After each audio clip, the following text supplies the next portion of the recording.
Hey everybody, welcome back to Brainiac Baseball's 1980 Detroit Tigers season replay. Yesterday was, if you watch this game, you're a better man than me because yesterday's game was horrible. Not only did we get crushed 7-1, but we never had a chance, even from the beginning. We had Dan Petrie on the mound for us, making his second start since his call up from AAA, and he gave up a bunch of hits, a bunch of walks, and then our bullpen came in and just poured gasoline on the fire. So it was pretty bad. Today's matchup is going to be Dave Rozema, who's 3-5 and lost his last two starts, and really has also pitched really bad in those two starts. He gave up 6 runs in 1 2/3 innings, and then he gave up another 5 in 5 innings in his last start. And he's facing off against Steve Renko, who has lost his last 3 starts. So, two pitchers that are looking to get back on track in this game. I also at the end of yesterday's game, I looked at the transactions and I totally overlooked the fact that, yes, we lost Dave Stegman until the playoffs, assuming we get there. He's gone for 4 months with a broken hip, like the geriatric player that he is. And so, yeah, we're in trouble now because our outfield was already fairly poor defensively. And so what that's caused, really forced me to do is bring back Lynn Jones, who started the year with us. He's bad at every position on the field. So he's going to be my 4th outfielder, which means we're going to have to move Rick Peters into center field. And of course, he's batting really well, but defensively, he's just as bad as Lynn Jones. And really, Peters' natural position is second base. And even that, he's well below average. So for now, we're going to have to make do with him. We have nobody else down here ready to play in the majors. Gibby, in real life, Gibby does become an everyday starter toward the end of 1980, but he's not ready now, and he's not even hitting that well in AA. So anyway, look, we're going to have to make a trade for if we want to, contend. We're going to need to make a trade for another starting pitcher and for another quality center fielder who can play defense and is not going to be a liability at the plate. So, having said that, let's get started. As always, I appreciate everyone following along. Like and subscribe if you enjoy our content. Today is Time Travel Tuesday with our baseball card breaks. And we opened up a box of 1991 Topps Archives, which was the 1953 reprint set.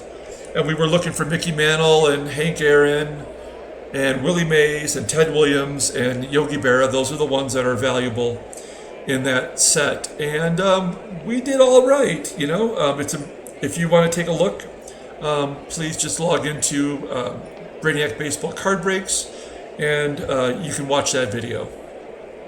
So here's Dave Rozema, really the second highest rated starter on our team, and he is really bad.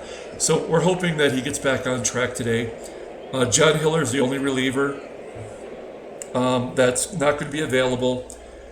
My rule of thumb is if you send someone down, they have to be down in the AAA for one rotation of starting pitchers. So I had sent George Capuzzello down the last time Dave Rozema started, and I brought him back and sent Bob Stanley down, who has been terrible as a starter and a reliever. His ERA is almost 10, and he made 4 starts, so you can draw your own conclusions there. So there's a lineup. Rick Peters is in there.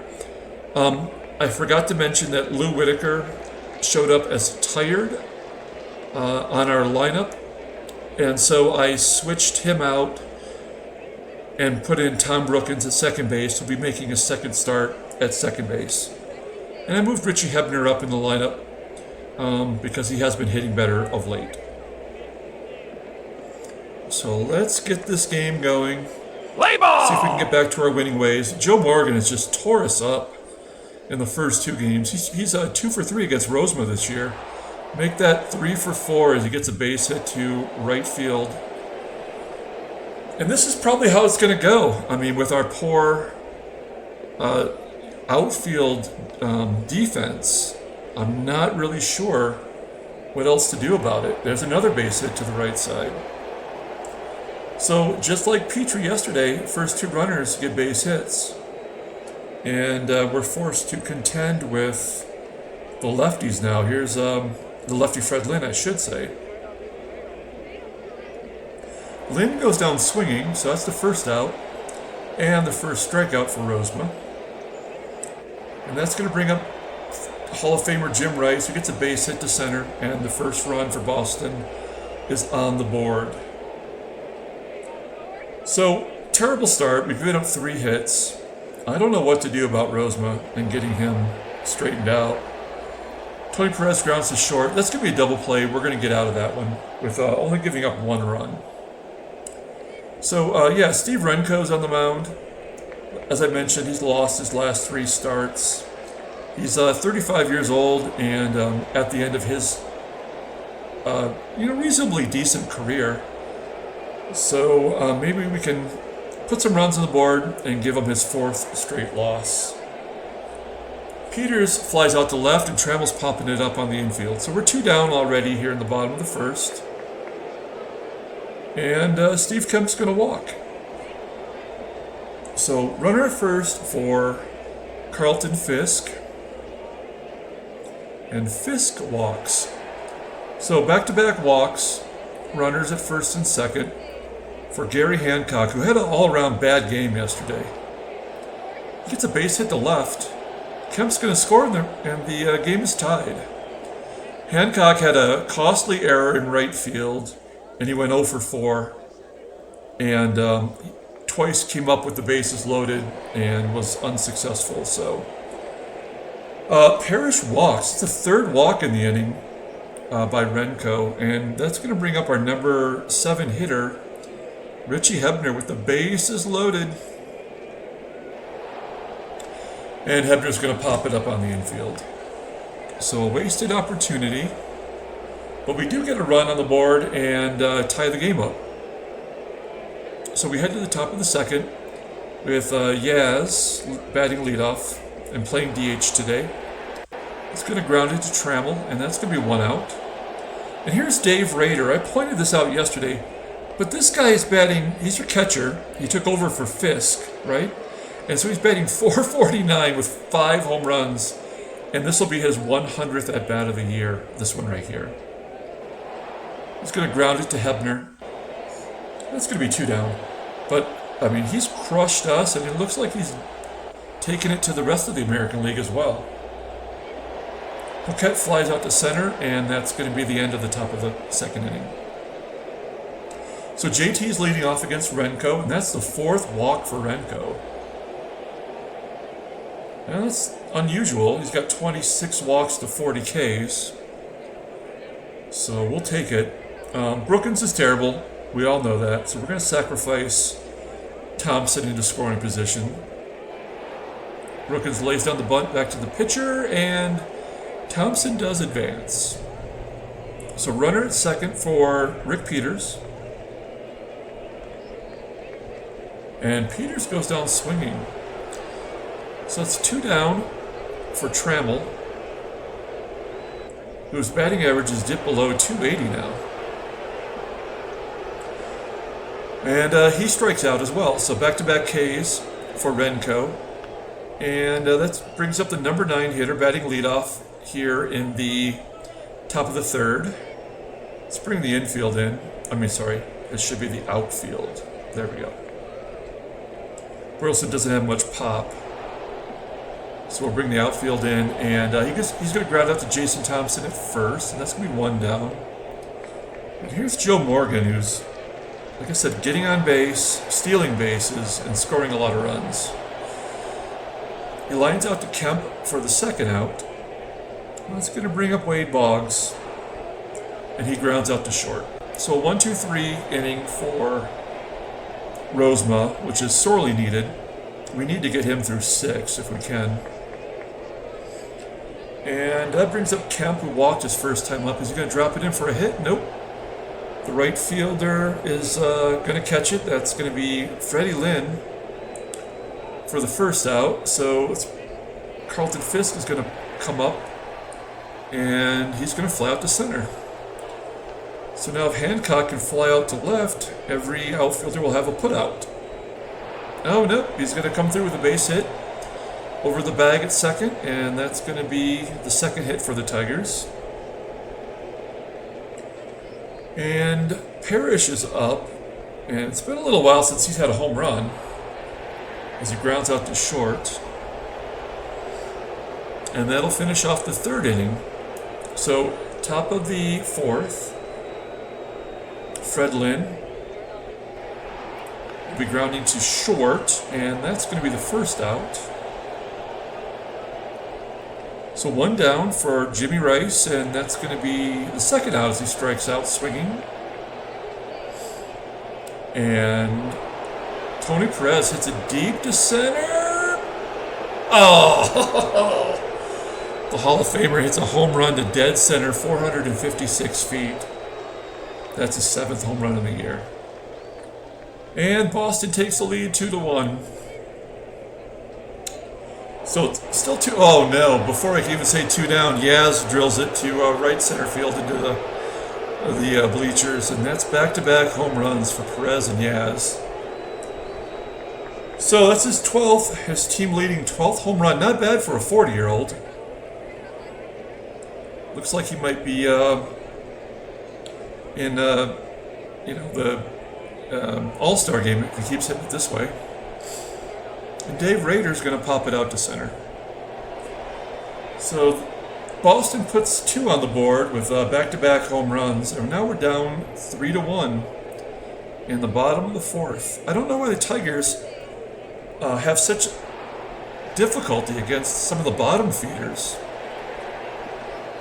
Hebner is going to double down the left field line, and he's in scoring position with JT coming up, no outs. And Thompson's going to flip it out to left field. And we're not going to risk him tagging up. Only a 40% chance. Rice has a below average arm, but it's not worth the risk. We're going to have Brookins try to hit it to the right side. There we go. Moving Hebner along. So Hebner's at third with 2 down. Here's Ricky Peters. Peters is going to ground it to third. Oh, an error by the third baseman. Wade Boggs has a, what's that, throwing error? Fielding error, I guess it says. So Peters is safe. We're going to try to steal second. Peters has a 90 speed and has the second most steals on the team. Oh, they pitch out, of course. And Peters is thrown out. So that's where we're really going to miss Stegman the most is speed, because Stegman's leading the team in stolen bases. And we really benefit from him advancing. So Paquette's going to pop out here in the top of the 5th. We do get 1 run back on the board, so 3-2. Boston in the lead. Paquette pops out, and Burleson's going to pop it into foul ground. Oh, no! I'm sorry, that was in fair ground, and Fisk makes an error. Man, our defensive catchers have been terrible. Fisk and Parrish have really let me down. Morgan's going to ground it to second, and Brookins is going to get the lead runner at second base. So 2 down with Wade Boggs batting, and he's going to pop it up on the infield as well. And that's going to be the third out. So 3-2. Heading to the bottom of the 5th. And here's Tram. Tram's going to walk. That's 5 walks for Renko. Let's hit and run with Kemp. He is prone to hitting into double plays. Oh, that's a good hit and run. It's going to be a double for Kemp. And Travel scores, and that will tie the game at 3. So, Fisk, who made that error, is 0 for 5 against Renko. So let's try to move him along. Let's hit to the right side. Oh, a pass ball. And that advances Kemp to 3rd.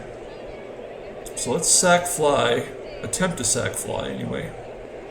Let's try to take the lead if we can. Fisk grounds it to 2nd, and Kemp does score on that. So we get the lead for the first time this game. 4-3 with 1 down, and here's Hancock, who got a base hit his last time up. He's going to pop it up to shortstop, and that's going to be the 2nd out. Here's Parrish. He's going to ground it to 2nd. And that'll be the 3rd out, heading into the top of the 6th. So we finally have taken the lead. We have a lefty and 2 righties. So I would sure like to get a win for my starting pitcher, but we're going to have to risk 1 more inning.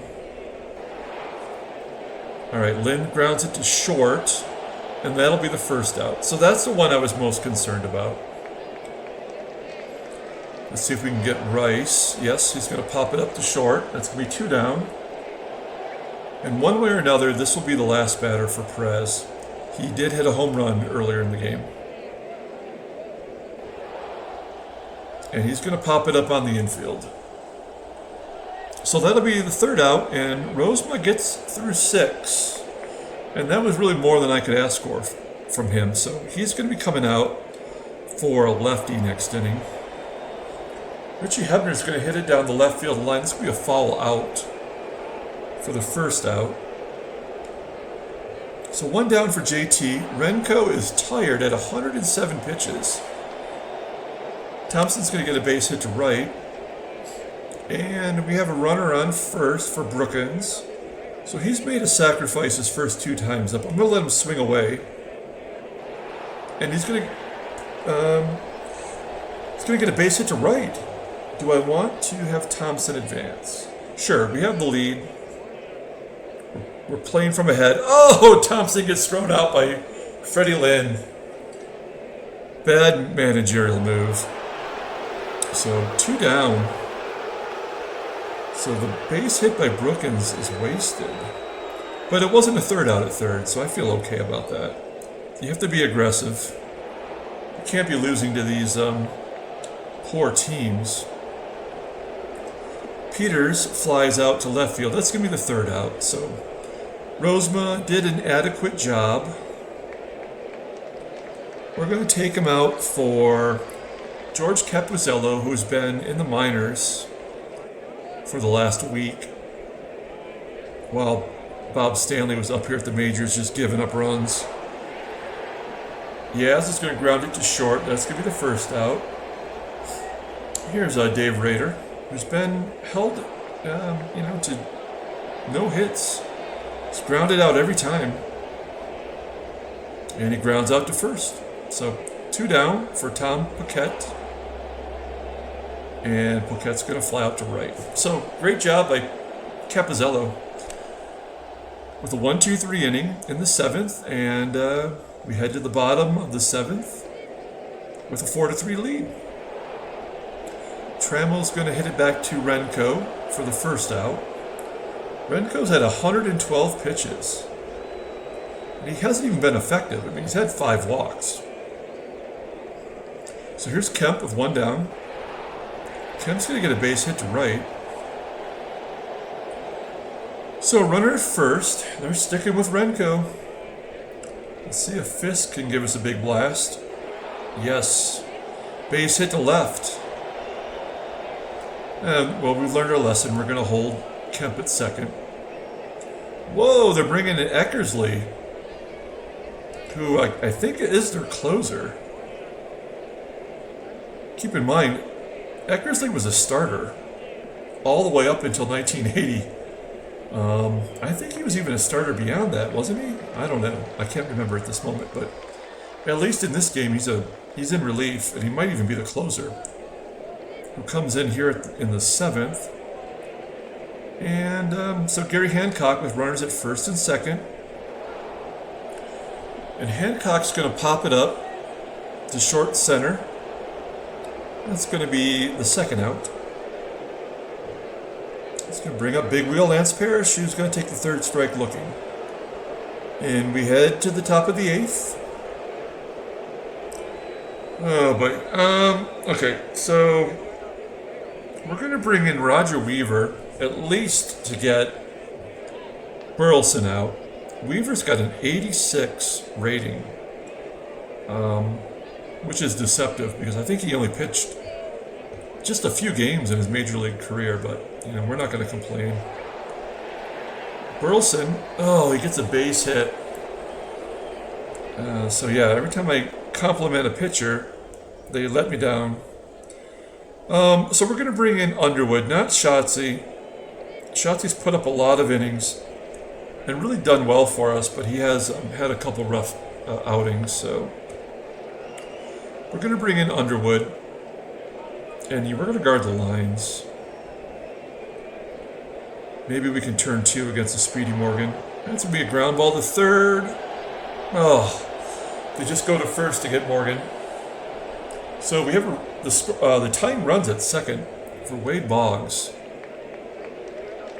We're going to bring the outfield in.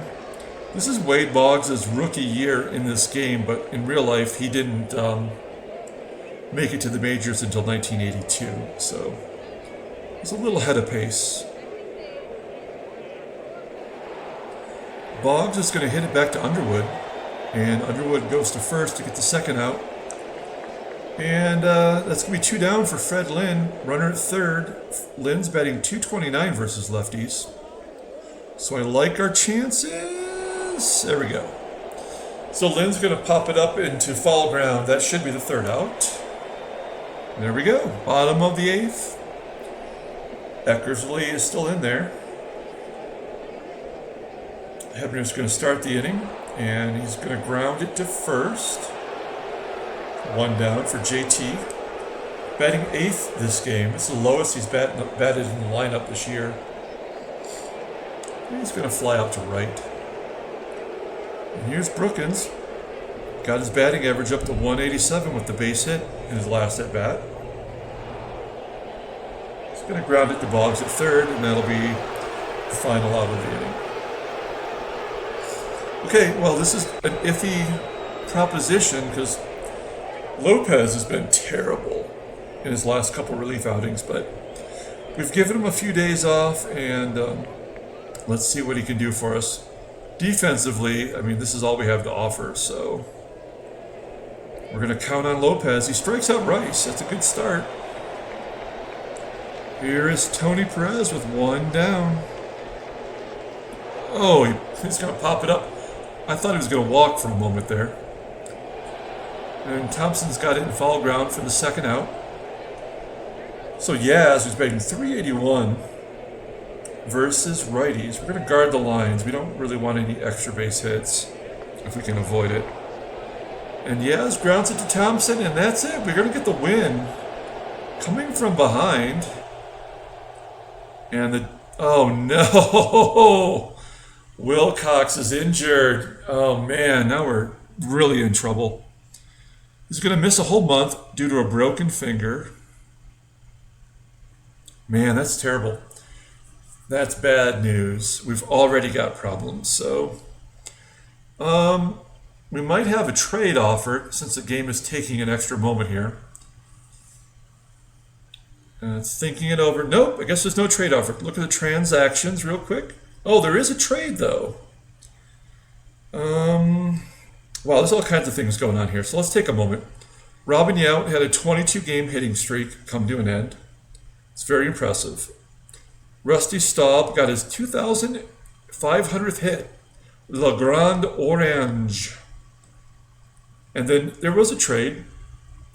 Minnesota sends starting shortstop Roy Smalley to the Reds in return for a speedy outfielder Dave Collins, and I think he's a relief pitcher Paul Moskow. So at the moment, that's not that big of a deal. I'm sure Minnesota can use all the help they can get. So let's take a look at the box score. Thanks again, everybody. Tomorrow is the last game of the month, and then after that game versus the Blue Jays, I am going to have a separate video that's going to show all the league leaders for the American League and National League. So we're going to go through that and take a look. So maybe not for everybody, but if you're interested, that'll be available. So Rozema does hang on to get the win. He's 4-5 and did a reasonably good job. Lopez gets the save. Renko goes to 5-5. 2 home runs by the Red Sox back-to-back, but not enough to win. So that's the recap, everybody. Thank you so much. Check out the baseball card videos, and until next time, have a good